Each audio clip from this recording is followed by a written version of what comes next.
Abu Simbel e il viaggio del faraone, 2 secoli di presidio veneto a salvaguardia dei templi, il titolo di una mostra che a Padova, Palazzo Zuckerman, ha raccontato in maniera molto coinvolgente l'eroico salvataggio dei templi egiziani di Abu Simbel nella Nubia. Scoperti e sottratti a tonnellate di sabbia del deserto dall'esploratore padovano Giovan Battista Belzoni nel 1800, vennero nuovamente salvati negli anni 60 del Novecento, grazie soprattutto ad una serie di straordinari protagonisti veneti, finora un po' dimenticati dalla storia.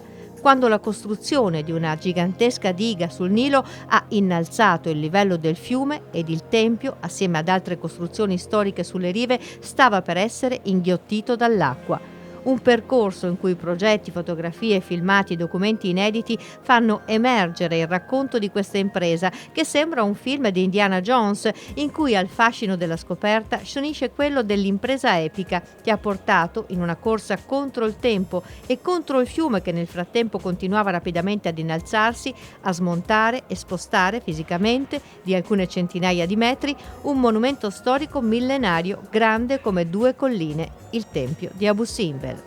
Una storia talmente affascinante da sembrare un romanzo che inizia proprio con le parole di una fiaba. C'era una volta, molto tempo fa, nel 1817, in mezzo al nulla del deserto nubiano, una roccia che incuriosì un irrefrenabile esploratore. Era il copricapo del faraone Ramses II che spuntava 33 metri sopra la porta d'ingresso del tempio di Abu Simbel.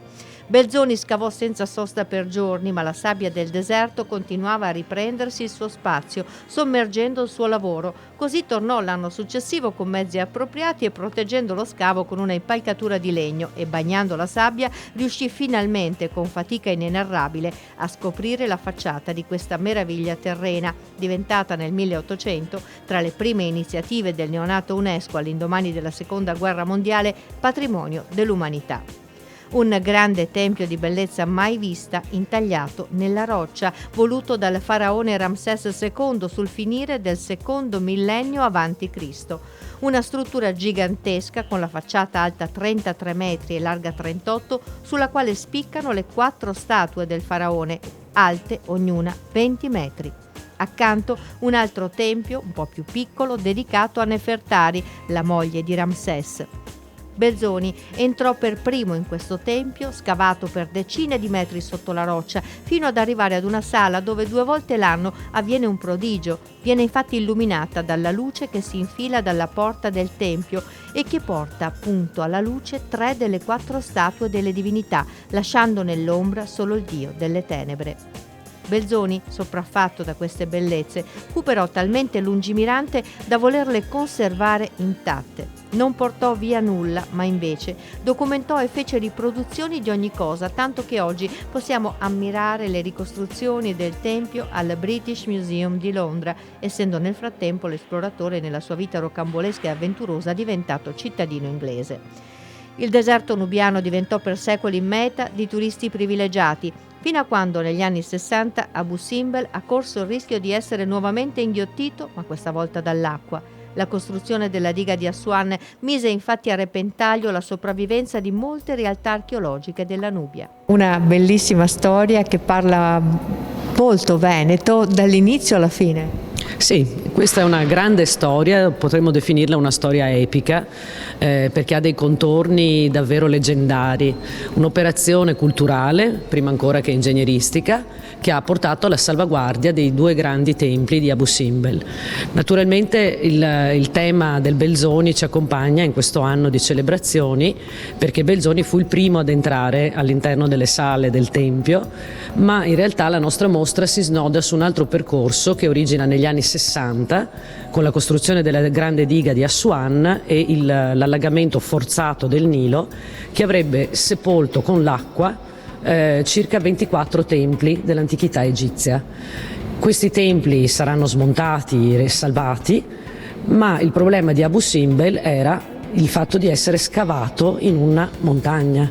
quindi era difficile smontarli e rimontarli come gli altri, e l'UNESCO decise quindi di lanciare un concorso di idee per cercare una soluzione a questo tema della salvaguardia dei templi. L'UNESCO è protagonista di questa mostra, suo fu l'appello alle nazioni del 1960 per salvare i templi nubiani.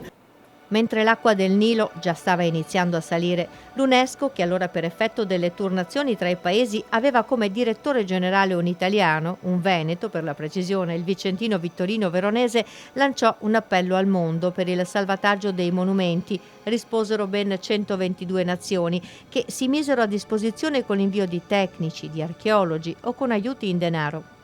E c'era un veneto per caso all'epoca direttore dell'UNESCO, e fu lui l'8 marzo del 60 proprio a fare questo appello alle nazioni, a cui risposero ben 122 nazioni, quindi il mondo si unì per la prima volta unito nella salvaguardia di un patrimonio culturale comune, riconosciuto proprio nell'antichità egizia.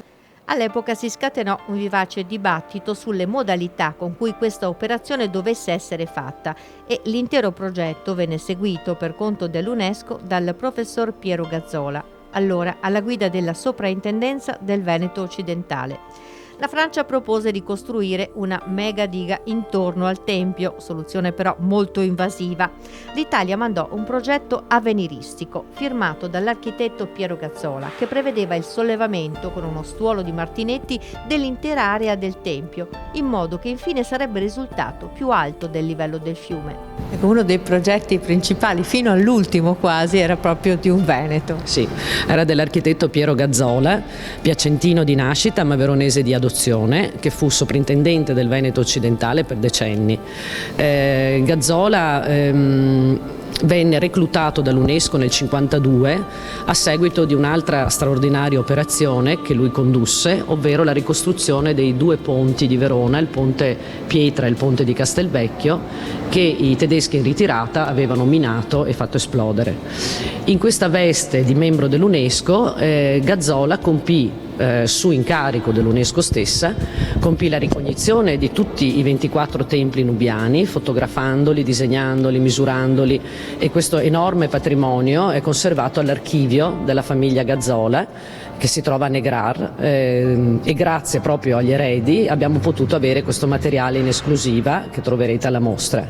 Per il progetto di Abu Simbel, Gazzola propose insieme all'ingegner Morandi e all'ingegner Colonnetti una soluzione di altissimo profilo tecnico, specchio dell'ingegneria di quegli anni per cui l'Italia era famosa nel mondo, e l'UNESCO lo approvò, così come il governo egiziano, ma all'ultimo momento, sembra per i costi troppo elevati o forse perché era troppo ardito e quindi si avvertiva un senso di pericolo ad affrontare un'opera così innovativa, fu messo da parte e fu scelto un progetto svedese, che è quello che sarà poi realizzato, che prevedeva appunto il taglio della collina, e una volta liberati i templi dalla collina, il taglio di entrambi i templi e la loro ricostruzione secondo il metodo dell'anastilosi. Ecco, qui c'è un consorzio di imprese ovviamente in tutto il mondo che si occupa di questo mega progettone, però anche qui gli italiani e i veneti ci mettono lo zampino. Sì, allora nella joint venture che vinse la gara di appalto una parte d'Italia rimase, perché l'Impregilo, oggi Salini Impregilo, faceva proprio parte della cordata vincitrice. Tutti i materiali esposti in mostra provengono proprio dall'archivio della Salini Impregilo, che ringraziamo naturalmente per averceli concessi in visione per tutti voi. Per la prima volta escono dagli archivi dopo 50 anni. L'Impregilo fu incaricata di risolvere il problema del taglio, perché si fa presto a dire tagliamo un tempio, poi bisogna vedere come e con quali risultati. Per motivi economici probabilmente quindi iniziò questa nuova operazione al limite dell'impossibile, lo smontaggio del complesso templare e la sua ricostruzione in un punto più alto, al riparo dalle acque del lago Nasser creato dalla diga. I dirigenti Impregilo, oggi Salini Impregilo, si avvalsero della collaborazione di un altro veneto, Luigi Rossato, ingegnere padovano. Fu lui a dover immaginare come tagliare la fragile pietra arenaria e minimizzare l'impatto delle linee di frattura dei blocchi. Con lui all'opera una poderosa squadra di cavatori, molti dei quali della vicentina Valle del Chiampo.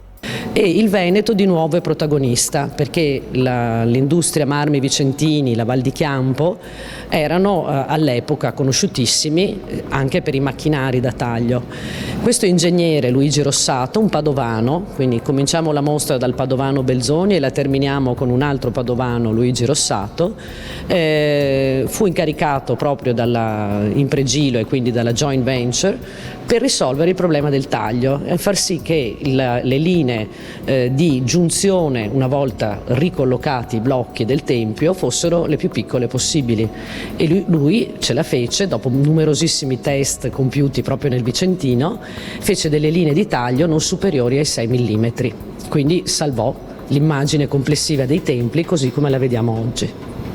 È bellissima questa storia, anche lui tra l'altro coinvolse una ditta di schio che realizzò proprio anche una macchina speciale per questo taglio. Sì, la Fratelli Zambon di Schio, che gentilmente ci hanno prestato proprio l'immagine del macchinario ad Abu Simbel, è un'azienda che ancora oggi porta nel logo aziendale l'effigie di Ramses, tanto fu l'eco di questo importante lavoro. Quindi Acciaierie di Valbruna, Fratelli Zambon di Schio, lo stesso Rossato, l'industria Marmi Vicentini, tutti protagonisti di questa grandiosa opera di salvataggio del patrimonio dell'umanità. Una impresa straordinaria perché una gran parte del taglio della pietra di questo enorme monumento avvenne a mano. Questa era infatti la proposta di Luigi Rossato, l'impresa quasi impossibile che ha fatto tornare indietro le lancette del tempo, lavorando come se si fosse nell'antico Egitto. Quindi a mano. A mano, a mano, un tempio tagliato da maestranze specializzate che partirono dall'Italia, dalla Val di Chiampo appunto con l'ingegner Rossato, dalla Carnia, da Brescia e da Carrara, e furono loro a guidare poi le maestranze locali in questa delicatissima operazione. I due templi pesano rispettivamente 265.000 e 55.000 tonnellate. 2.000 uomini lavorarono in cantiere per un totale di 40 milioni di ore di lavoro. Nessuno al mondo aveva mai compiuto un'opera del genere. I templi vengono tagliati, smontati, ricostruiti, la roccia intorno alle facciate viene restaurata, vengono create le colline artificiali che ricoprono i templi. Dopo 5 anni di lavori, oggi Abu Simbel si trova a 280 metri più all'interno e a 65 metri più in alto rispetto a prima. Ma il miracolo del sole avviene ancora, 2 volte l'anno. Il complesso di Abu Simbel, così portato a nuova vita, è stato riconosciuto patrimonio dell'umanità nel 1979. A 50 anni dall'eccezionale impresa ingegneristico-archeologica di salvataggio di questo sito egizio unico, questa mostra, promossa dall'Assessorato alla Cultura del Comune di Padova e dal Gabinetto di Lettura, ne ricorda i protagonisti e documenta le diverse spettacolari fasi dei lavori e le tecnologie messe in atto. Con foto straordinarie e video dell'epoca sono ripercorse le tappe dell'intera operazione, condotta con ingegno, professionalità e passione, che ha unito il mondo nella salvaguardia di un bene culturale comune. Avete voluto promuovere questa mostra come gabinetto di lettura, per quale motivo, che cosa vi ha affascinato? Allora, il Gabinetto di Lettura è un'associazione culturale padovana, la più antica di Padova, sorta nel 1830. Da sempre ha fatto promozione culturale e soprattutto ha promosso le eccellenze del territorio. In questa mostra noi abbiamo visto un'eccellenza veneta e padovana, per cui l'entusiasmo è stato grande e quindi questo è stato il motivo che ci ha indotto a perseguire questo obiettivo. Come avete contribuito alla realizzazione? Allora, grazie alla curatrice dottoressa architetto Paola Cattaneo abbiamo elaborato un progetto tutto autofinanziato. Il Comune ha compartecipato, ovviamente il Comune di Padova, che ringraziamo, ha compartecipato alla realizzazione fornendoci la sala e alcuni supporti di marketing. Il resto è stato tutto autogestito dal Gabinetto di Lettura con fondi propri e con risorse proprie. Che cosa racconta ai padovani e ai veneti questa mostra? Racconta una grande impresa, una grandiosa impresa, vorrei dire più grandiosa che grande, celebra un momento meraviglioso degli anni 60 in cui l'ingegneria padovana era un'eccellenza mondiale, grazie anche all'impresa in Pregilo, all'ingegner Rossato che ha realizzato proprio i tagli del tempio, un'impresa che poi è terminata prima del tempo, mi pare 18 mesi prima del tempo previsto, che ha coinvolto 45.000 persone e che oggi sembrerebbe quasi irrealizzabile. Invece al tempo abbiamo dato un'illustrazione non solo all'Italia ma al mondo della grandezza italiana. È stato un po' come di seppellire anche questa storia veneta. Sì, che parte già da Belzoni. Quest'anno c'è la celebrazione dei 200 anni di Belzoni, della sua sosta a Padova, e quindi abbiamo seguito questo filone che ci ha condotto fino ad Abu Simbel, che è stata un'esperienza meravigliosa. Ecco, possiamo dire che anche questa storia è stata un po' disseppellita, no? Sì, sì, sicuramente. La Impregilo ha ricordato con un libro in inglese gli avvenimenti di Abu Simbel, però le due figure, le due personalità che questa mostra ha messo in rilievo non le conoscevano e le avevano dimenticate. Uno appunto l'architetto Gazzola e uno l'ingegner Rossato. Senza di loro questa operazione non sarebbe mai stata possibile. Quindi un filo che attraversa i secoli e che unisce il Veneto all'Egitto. Sì, è davvero impressionante i legami di persone che hanno contribuito alla salvaguardia, perché lo stesso Belzoni, una volta entrato all'interno del Tempio, non ha asportato bassorilievi, non ha saccheggiato in qualche modo le pareti del Tempio, le ha solo ricopiate, disegnate, ed era un metodo già di salvaguardia questo, di conservazione, forse per una sua sensibilità personale. Fatto sta che oggi questi metodi non invasivi sono i metodi utilizzati nell'archeologia, quindi fu precursore, diciamo. Ecco, questo filo conduttore del disegno, della riproduzione come gesto di conservazione è il filo conduttore di tutta la mostra. Abbiamo i disegni di Belzoni, ma anche quelli di Gazzola e anche quelli di Rossato, sempre con questa metodologia di rispetto e di salvaguardia del bene. Ora la mostra diventerà itinerante attraverso il Veneto e l'Italia perché rimanga memoria di questa epica impresa e di uomini straordinari che non si sono arresi.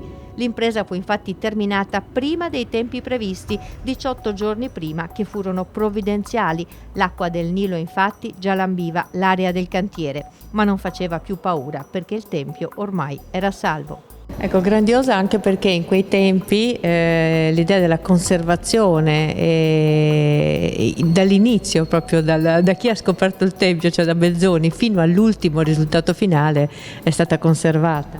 Sì, diciamo che io ritengo personalmente, è una mia opinione, che questa risposta così ampia di 122 nazioni all'appello dell'UNESCO fosse in gran parte dovuta alle ferite anche al patrimonio della Seconda Guerra Mondiale. L'UNESCO fece l'appello appena 15 anni dopo la fine della Seconda Guerra Mondiale, quando anche i danni qui a Padova, no? La nostra cappella Ovetari del Mantegna, i danni in tutta Europa furono incalcolabili.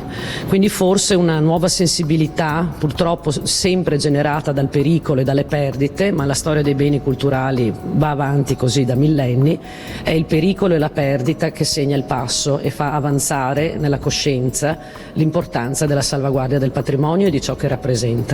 Quindi diciamo che è stata un'epoca di rinascita in tutti i sensi, in cui grandi uomini si sono affacciati per opere che oggi forse sarebbero quasi impensabili, no? Sì, i marmisti del Vicentino mi hanno detto che anche oggi sarebbe un'impresa difficilissima da realizzare. Saremmo facilitati nella parte riguardante il rilievo, perché abbiamo strumenti laser scanner, droni, ma quando si arriva al dunque, cioè il taglio fisico di questi templi, la soluzione proposta è rimasta la migliore anche oggi.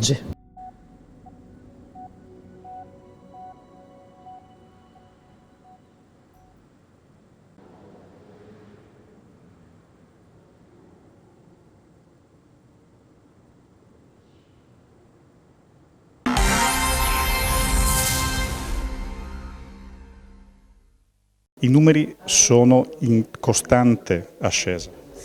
Noi siamo molto preoccupati dell'accelerazione che sta avendo l'invecchiamento della popolazione, anche in Veneto, che è dato da due fattori. Uno, perché ovviamente ci sono meno nascite, quindi meno giovani e più anziani, e l'altro perché il prolungamento della vita porta comunque ad avere più anziani con età elevate che poi vanno anche a accumulare problemi tipo la non autosufficienza, eccetera. Anziani soli poi in molti casi. Anziani soli molti in Veneto, di cui molte donne, perché poi quelle che hanno la popolazione, l'età pensionabile diciamo più lunga e quindi l'invecchiamento più lungo sono prevalentemente le donne. Non autosufficienti stava accennando poi in parte. Non autosufficienti, in Veneto ne abbiamo circa 111.000 che ricevono l'assegno di accompagnamento, ma questo non vuol dire che sono solo quelli non autosufficienti, perché abbiamo molti non autosufficienti a cui non è riconosciuto l'assegno di accompagnamento. Quindi quel numero Veneto è sicuramente più elevato. E a livello nazionale come vi siete mossi finora? A livello nazionale c'è la nostra piattaforma che chiede che venga fatta una legge nazionale adeguatamente finanziata proprio per dare una risposta alla problematica della non autosufficienza che da qui al 2040 sarà destinata a aumentare notevolmente. Si ha idea di quanto possa aumentare questa percentuale verso il 2040? Allora, dalle stime che vengono fatte per quanto riguarda la popolazione anziana, adesso in Veneto siamo al 23%, over 65, nel 2040 supereremo il 30%, il che significa che se oggi 1 su 4 dei nostri cittadini è anziano, a breve sarà 1 su 3. Quindi questa trasformazione demografica pone dei problemi nuovi che vanno affrontati. Invece nel nostro paese, ma anche nella nostra regione, si continua a far finta di niente, come se il problema non sussistesse. E cosa succede? Succede che quando con l'avanzare dell'età aumenta la cronicità, quindi aumentano i problemi di salute e la persona diventa non autosufficiente, questa viene scaricata completamente sulle spalle delle famiglie che vengono lasciate sole perché manca assolutamente un sistema di servizi che accompagni. Noi sappiamo che gli anziani, ma è un tema che riguarda tutti noi, desiderano e desidererebbero poter invecchiare a casa propria, ma questo è possibile se c'è un sostegno concreto alle famiglie. Non come avviene oggi, che le famiglie sono costrette a ricorrere al sistema di badanti che vengono da paesi esteri che non sono adeguatamente formate e che nascondono peraltro anche un mercato del lavoro non propriamente trasparente. E noi affidiamo la cura dei nostri cari a persone che hanno queste caratteristiche, perché non c'è un sistema che si prenda in carico la persona anziana. Accanto a questo c'è il tema delle case di riposo. È una cosa vergognosa, noi siamo l'unica regione in Italia che non ha approvato la riforma delle IPAB. Zaia chiede al governo piena autonomia su 23 materie e non è in grado di esercitare l'autonomia laddove ne avrebbe la responsabilità e il potere. Quando è stato eletto nel 2015, rieletto, si era impegnato a fare entro i 100 giorni la riforma delle IPAB, siamo ormai alle prossime elezioni e di questo non c'è ancora luce. Cosa significa? Che le persone stanno male, che chi va nelle case di riposo non ha l'adeguato aiuto economico, per cui abbiamo 7.000 anziani che sono ricoverati nelle case di riposo e che si devono pagare integralmente la retta, significa 2.300-2.500 euro, e nascono come funghi case di riposo private perché diventa un business. Allora sulla pelle degli anziani non si può speculare, ci vuole un sistema serio, ma ci vuole una consapevolezza e una responsabilità della politica veneta e italiana che capisca come sta trasformandosi la società. Invecchiare è bello, cioè aumenta la speranza di vita, deve essere una conquista, non deve essere un dramma. Purtroppo l'invecchiamento e la non autosufficienza, anziché essere un problema sociale affrontato come tale, diventa un problema dei singoli, delle famiglie che veramente non ce la fanno più dal punto di vista economico perché diventano povere, ma anche dal punto di vista fisico. Perché noi siamo una generazione, quella dei sessantenni, che ancora viene mantenuta al lavoro perché si va in pensione sempre più tardi, ma hanno già problemi di lavoro di cura per quanto riguarda i propri genitori. Come dice una mia cara amica, siamo già nonne ma siamo ancora figlie e questo diventa veramente complicato, non ce la si fa più e ci si ammala. Quindi è con grande preoccupazione che noi poniamo il tema dell'invecchiamento e delle soluzioni politiche per gli anziani. Io provengo da Rovigo, quindi già di per sé è una zona depressa purtroppo. Comunque il tema che noi oggi vorremmo affrontare, che è poi un tema che ormai affrontiamo da un diverso tempo, sia a livello regionale sia a livello nazionale. Sono due cose che si legano alla non autosufficienza, con una differenza che noi qui abbiamo un finanziamento attraverso una legge che grazie al sindacato si è riusciti a portare a casa a livello regionale, che però non è adeguatamente finanziata in quanto noi riteniamo che minimo servano 2 miliardi e oggi sappiamo che le famiglie del Veneto purtroppo per compensare la mancanza e far fronte quindi alla non autosufficienza e ai costi vivi giornalieri spendono 600 milioni all'anno, non è cosa da poco. A livello nazionale invece siamo, assieme alla Grecia, l'unico paese, gli unici 2 paesi a non avere una legge sulla non autosufficienza. Anche qui è finanziata di anno in anno con cifre che poi sono a disposizione del governo. Non va bene così? Non va bene per un motivo molto semplice, perché abbiamo noi in Italia 1 milione di badanti. Spendono gli italiani 9 miliardi per compensare la mancanza di un'assistenza che dovrebbe essere erogata invece dallo Stato. Quindi noi chiediamo con fermezza, anche attraverso i nostri impegni che abbiamo espresso l'11-12, il 18-19 a Roma con manifestazioni di CGIL, CISL e UIL, non solo di categoria pensionati ma di tutte le categorie confederali, perché una delle cose che ribadiamo è non solo separare l'assistenza dalla previdenza a livello pensionistico, ma insistere perché venga fatta a livello nazionale una legge sulla non autosufficienza che dia risposte ai numeri sempre più crescenti degli anziani. Se da una parte purtroppo registriamo, ed è vero, una minor nascita, e anche qui per mancanza di politiche familiari diciamo noi, è altrettanto vero che viviamo di più, quindi viviamo di più, abbiamo necessariamente anche bisogno di più assistenza sanitaria e sociale. Purtroppo gran parte di queste spese ricadono a livello delle famiglie ed è diventata una cosa insopportabile per noi. Citava Rovigo prima ad esempio, sì, per fare ad esempio del fatto che questi dati comunque, al di là di piccole differenze, sono trasversali, cioè ogni provincia della regione ha questo tipo di problematiche, di numeri in crescendo, di assistenza di un certo tipo. Sì, certo. Oltretutto noi siamo sotto questo aspetto svantaggiati perché dopo Belluno siamo la provincia che rappresenta il numero maggiore di ultra 65 anni che si attesta ormai attorno al 26,1-26,2%, e che vuol dire che ci sarebbe ancora maggior bisogno in queste province, dico Belluno e Rovigo, di un'implementazione assistenziale non tanto a livello ospedaliero, che insomma diamo per scontato che l'ospedale ci risolve i problemi delle acuzie, quanto una volta uscito dall'ospedale magari ci si trova nelle condizioni di non avere il supporto di quello che è l'assistenza che dovrebbe essere prevista, visto che parliamo di universalità. Invece anche Rovigo è una delle province che deve ricorrere necessariamente all'uso delle badanti, l'usufruzione delle badanti, e quindi con spese a carico delle famiglie. Quindi voglio dire, l'aumento del numero di pensionati in province che già hanno una certa sofferenza, perché siamo numericamente inferiori a tutte le altre province, neanche 240.000 abitanti, su un territorio molto esteso e quindi diventa difficile coprire, e quindi lì probabilmente questa è una delle cause perché non si arriva a risolvere tutte le problematiche che nascono giorno per giorno legate a queste fragilità che sono i non autosufficienti.